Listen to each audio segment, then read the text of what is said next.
Hey everyone, if you've been following along with the videos in order, we're talking about operationalization, which is the way that we measure our concepts that we're going to use in our analysis.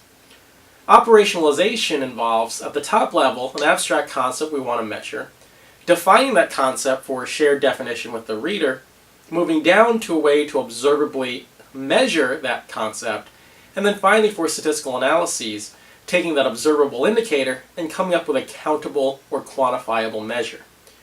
Ultimately, the way we quantify is fundamental to statistical analyses because, one, statistical analyses need to deal with numeric data, and two, the way we count our phenomenon is going to largely drive the results that we get. In statistical analyses, there are 4 levels of measurement.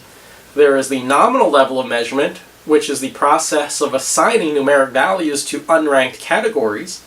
2, there is the ordinal level of measurement, which is the assigning numeric values to ranked categories. There is the interval level of measurement, which is the assigning of numeric values to a continuous scale with a indifferent 0. And finally, there is the ratio variable, which is the assigning numeric values to a continuous scale with an absolute 0. In practice, as we'll talk about in a few minutes, the interval and ratio distinctions are not really super relevant for actually conducting analyses, and we'll largely refer to those as continuous variables. So in practice, the 3 levels of measurement that are primarily important for statistical analyses are once again nominal, unranked categories, ordinal, ranked categories, and 3, interval/ratio, or continuous variables. So let's jump right in and take a look at how we can really think about the operationalization or quantification process when we get down to the levels of measurement. Alright, let's take a look at our levels of measurement. Our first distinction is we can code variables as categorical. A categorical variable has discrete categories. Our first type of categorical variable is nominal. Nominal variables do not have ranked categories. For example, in the US government census, we have different categories for race or ethnicity. These include American Indian or Alaskan Native, Asian, Black or African American, Hispanic or Latino, Native Hawaiian or other Pacific Islander, or white. One option is we can assign numeric codes to each of these categories. Here I've done in blue 1, 2, 3, 4, 5, 6 as they're listed alphabetically. I can also number them in reverse, 6, 5, 4, 3, 2, 1. Or I can pick categories in any order I want. Here I'm using 1 for white, 3 for Hispanic, 2 for Black, 4 for Asian, 5 for American Indian, and 6 for Native Hawaiian or other Pacific Islander.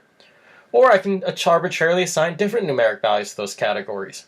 Here I've assigned 1 for Black or African American, 2 for Asian, 3 for American Indian or Alaskan Native, 4 for Native Hawaiian or Pacific Islander, 5 for white, and 6 for Hispanic or Latino.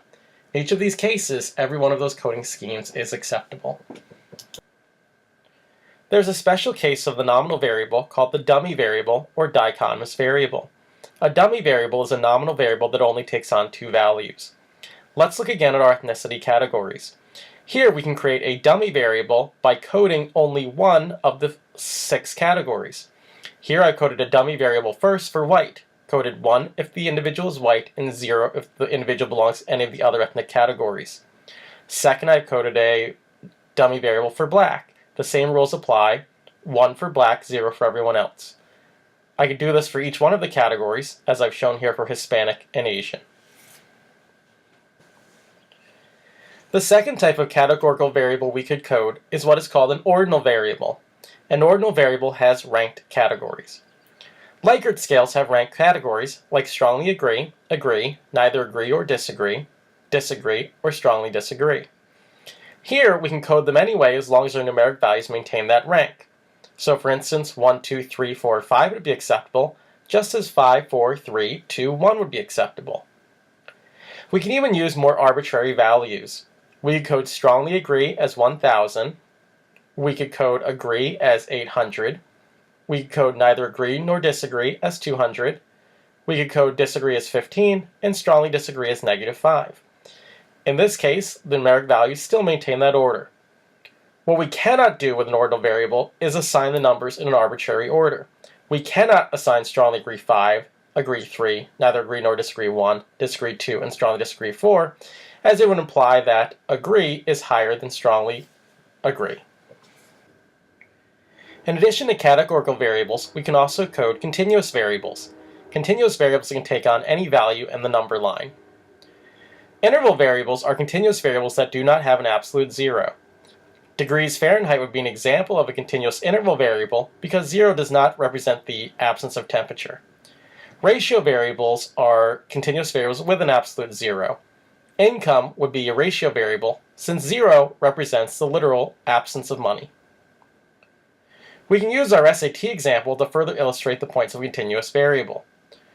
SAT scores range from 400 to 1600, and students may score anywhere in between. You can imagine ticking off several different spots on the number line and looking at individual student scores. Here I've ticked off specific values like 500, 820, 1370, and 1490. All of these would be possible values students could score on the SATs. Let's quickly review. We have 4 levels of measurement. We have nominal variables, which are categorical and unranked. That is, the numeric values can be assigned to any category, and it won't affect the results that we get. A dummy variable, or dichotomous variable, is a special case of the nominal variable. Dummy variables only take on 2 values. We have ordinal variables, which are ranked categories. Here, the categories are discrete, but the numeric value we assign are important because they have to maintain the order of the categories. On the other side, we have continuous variables, which can be divided into interval variables and ratio variables. However, for practical purposes, interval and ratio variables are treated the same in most statistical analyses. One final point is that continuous variables can be broken down or recoded as categorical variables. That is, if we have a continuous variable, we can recode that continuous variable as an ordinal variable or a dummy variable. Please note here, though, that only continuous variables can be moved down to ordinal, and only ordinal variables can be moved down to dummy variables. You cannot move a dummy variable to the ordinal category or an ordinal variable to a continuous category. It's like with pixel resolution on TVs or on computer monitors. If we have a high resolution picture, as it would be a continuous variable, we can always recode that high resolution variable by discarding some information and moving down to a lower resolution like an ordinal variable. Similarly, we can move from an ordinal resolution down to a dummy variable resolution. However, if we start with a low resolution, such as a dummy variable, it's really difficult to upscale to a higher resolution. So dummy variables can't be recoded as ordinal variables, and ordinal variables can't be recoded as continuous variables. Let's look at an example of recoding a continuous variable. Here, once again, we have the SAT scores that are continuous from 400 to 1600.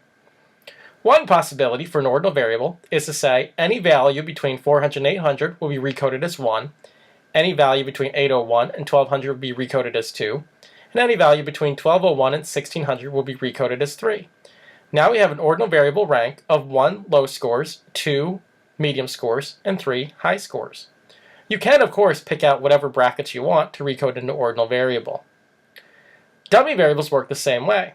Here we might simply say that we have a threshold for acceptance into college.